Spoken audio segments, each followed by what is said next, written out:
There's a sentence that nobody said to me when I was young, at least not in a way that I could feel in my bones.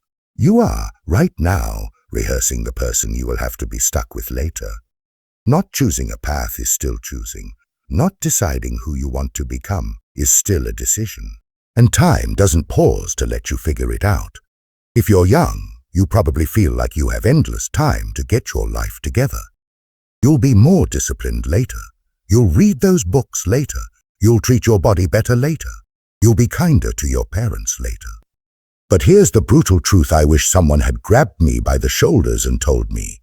Later doesn't create a new you. Later hands you back exactly what you repeatedly did when you thought it didn't matter. The way you use an afternoon in your 20s quietly becomes the pattern of how you use years in your 30s. The way you handle small discomfort now quietly becomes how you face real crises later. The way you treat people when nothing is on the line quietly becomes your character when everything is on the line. One day you wake up and realize you didn't turn into someone, you practiced them. And this is the part that would have changed everything for me if I'd understood it when I was younger. Every ordinary day is not just something you go through, it's a vote for or against the person you could become. Imagine this for a moment. Two versions of you leave the same house at 18. They are exactly the same fears, same potential, same family, same mistakes behind them. The only difference is what they believe about time. The first version believes the quiet cultural lie. I have time to be serious later. This is the season for drifting, for distraction, for experimentation without consequences. Real life starts after this. The second version believes something harsher but truer. Every day is practice for the rest of my life. I can't be perfect, but nothing I do is neutral. It is either building me or weakening me. Fast forward 10 years. On the outside, maybe not much looks different at first glance. Both have a job, both have a phone, both scroll through the same apps, both get tired, both complain about how fast time moves. But if you look deeper, you start to see it. One of them has a strange, quiet solidity. Not a perfect life, not a movie montage of success, but a sense of direction. A few meaningful relationships, a body that isn't collapsing from neglect. Work that, while imperfect, connects to something bigger than a paycheck. The other one is scattered, always about to start something serious, a graveyard of half-finished attempts. Connections mostly maintained through screens, a mind constantly pulled between anxiety about the future and regret about the past, with very little genuine presence in the moment. They both suffered, they both had hard days, they both felt lost plenty of times. The difference wasn't that one had an easy life. The difference was that one understood earlier that who you are becoming is not a mystery the future will solve for you. It's negotiated, built, hour by hour, choice by choice.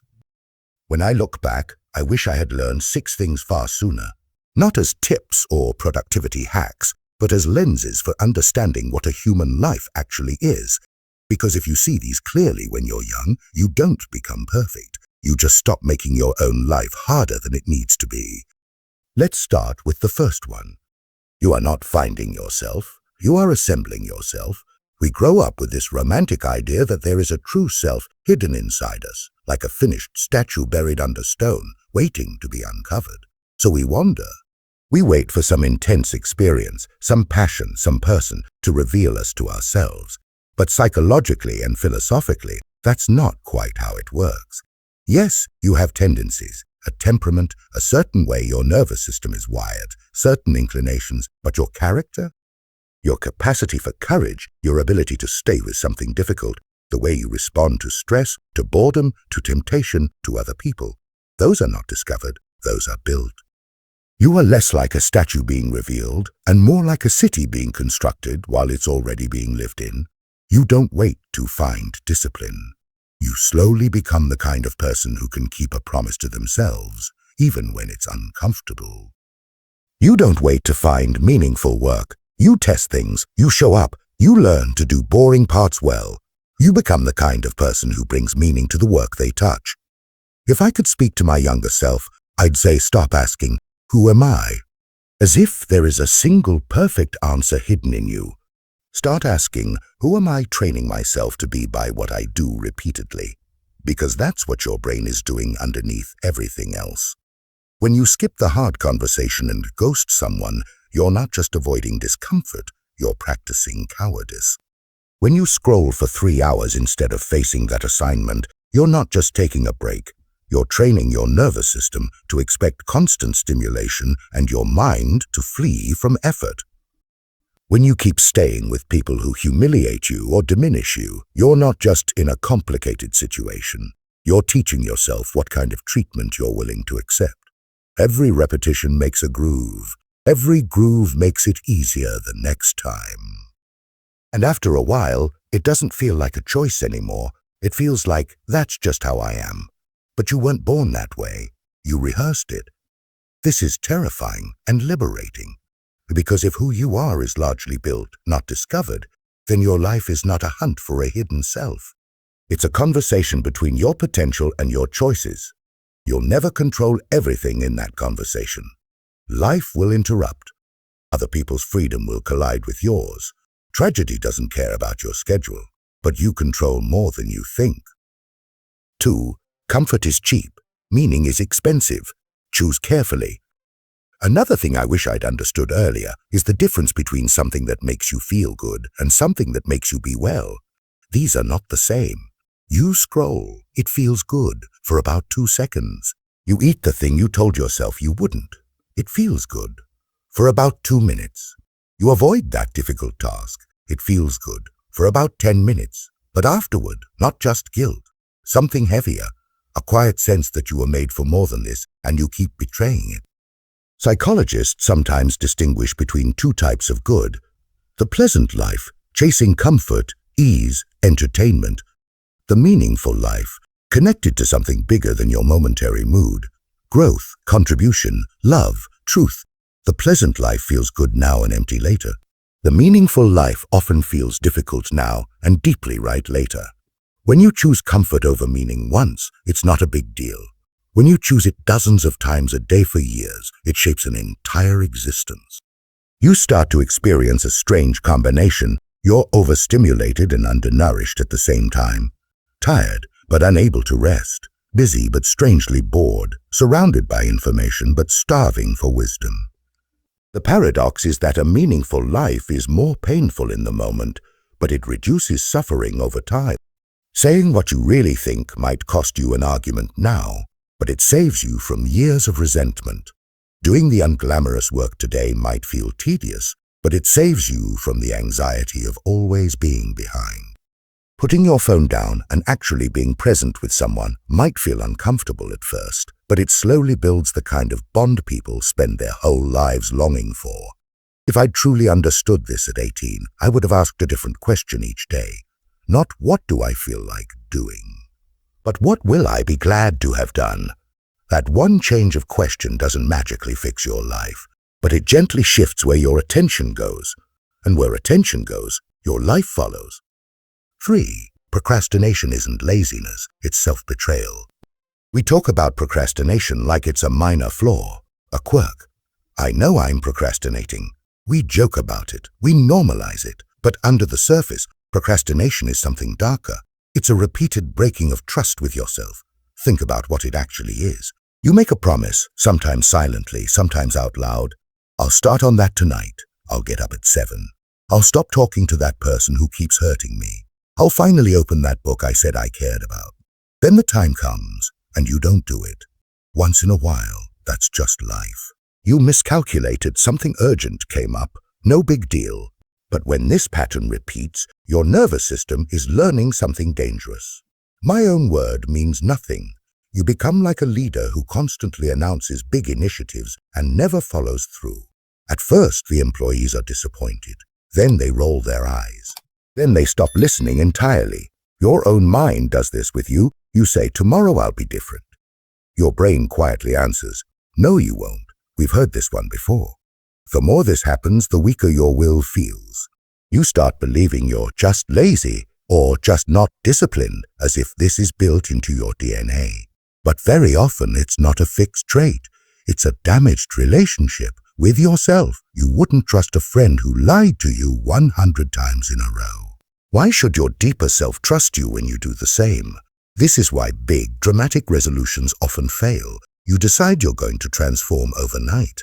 Wake up at 5, cold showers, gym, meditation, reading, no sugar, no social media, fix your career, heal your childhood trauma, all before next Tuesday.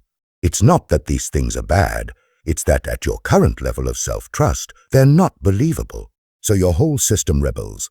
You have an internal coup. Comfort takes over, old habits retake the throne, and you feel even more broken. What would I tell my younger self instead?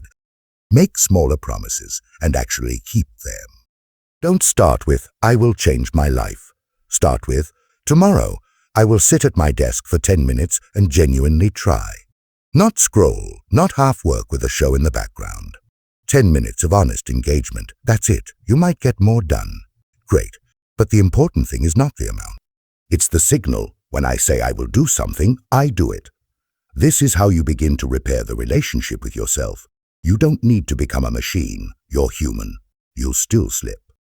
But if, over months and years, the general direction of your life becomes, I increasingly keep my word to myself, then the way you see yourself changes.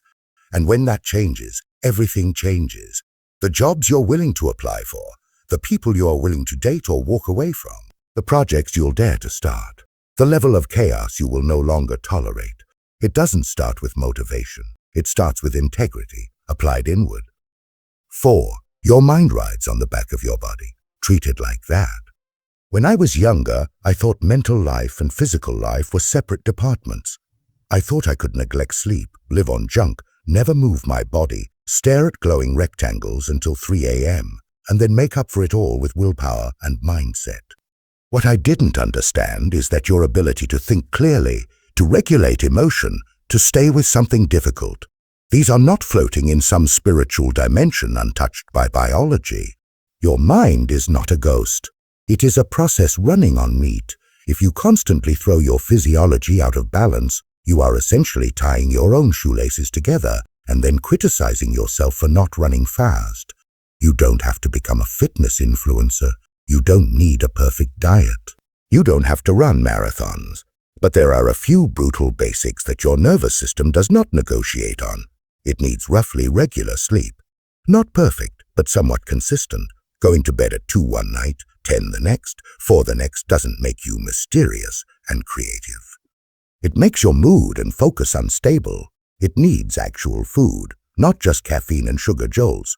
Your brain is an organ. It runs on fuel. It needs some level of movement, not because of beach bodies or aesthetics, but because movement is one of the ways your system regulates stress chemistry. Why does this matter philosophically? Because a lot of what we call meaning of life questions are actually much harder to face if your physiology is in constant crisis.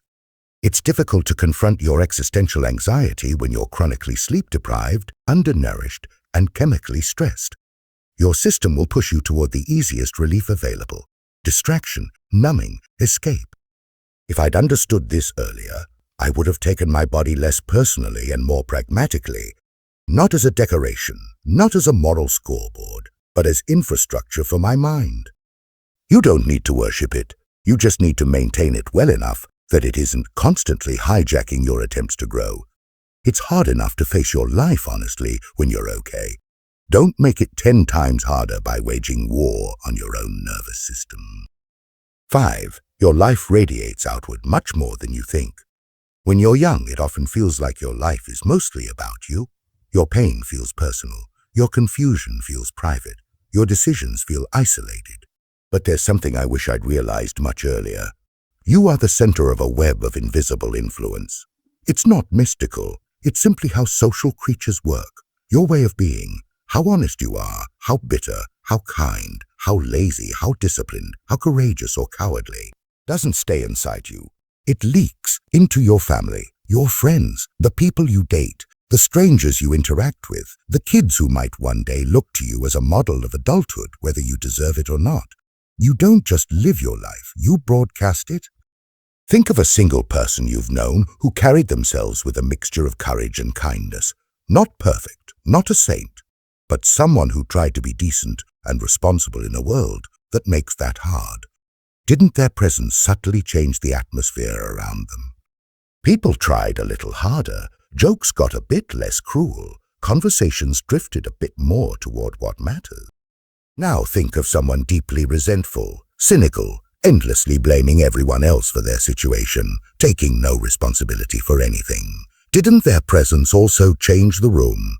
A bit more tension, more gossip, more excuses, more reasons to stay small. Neither of these people lived in a vacuum. Both were centers of ripples. Here's the uncomfortable part. So are you. You are someone else's that one person who made things a little better, or that one person who made things heavier than they needed to be. You might never hear about it. They might never tell you. But your life is not a private project. It doesn't mean you have to become a hero or save the world. But it does mean your efforts to become a little more honest, a little less petty, a little more responsible don't just benefit you. They change reality around you in ways you'll never fully track. If I'd grasped this when I was younger, I would have taken my own development less as a self-improvement project and more as an ethical obligation. Not in a guilt-ridden way, in a sober way. Other people right now and in the future will pay the price if I refuse to grow up. And they will share the benefit if I do. That knowledge makes working on yourself feel different. It's no longer just about your career, your body, your bank account. It's about what kind of gravity you bring into every room you enter. 6. Your conscience is not your enemy. It's your future self speaking. You know that small annoying voice that shows up just before you do something you already know you'll regret. The one that says, "Don't say that, you'll feel slimy afterward. Don't send that message. You're just lonely and bored. Don't make that promise. You won't keep it and you'll hate yourself more." When we're young, we often experience that voice as an obstacle to freedom. We want to quiet it down, push past it, drown it in noise. But over time, something strange happens.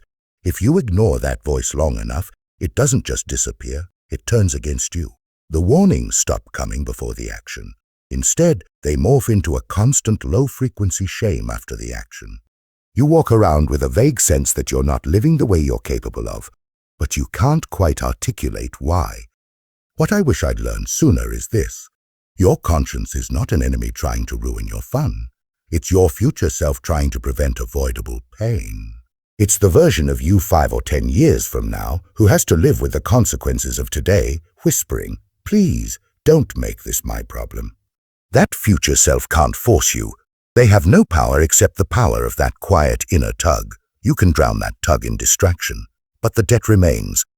When you lie, when you betray a trust, when you indulge a habit that you know is quietly killing your potential, you are not just breaking a rule. You are handing a bill to your future self and saying, "You pay for this.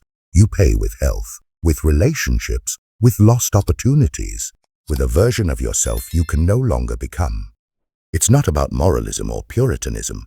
It's not about being good in a religious sense. It's simply cause and effect, stretched out over time. If I'd really let that sink in when I was younger, I would have taken that feeling of inner resistance much more seriously. I wouldn't have obeyed it blindly.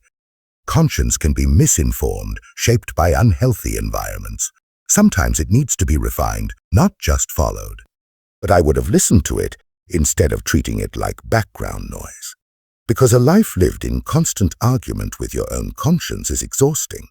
A life lived with some basic alignment between your actions and your deepest sense of rightness is still painful.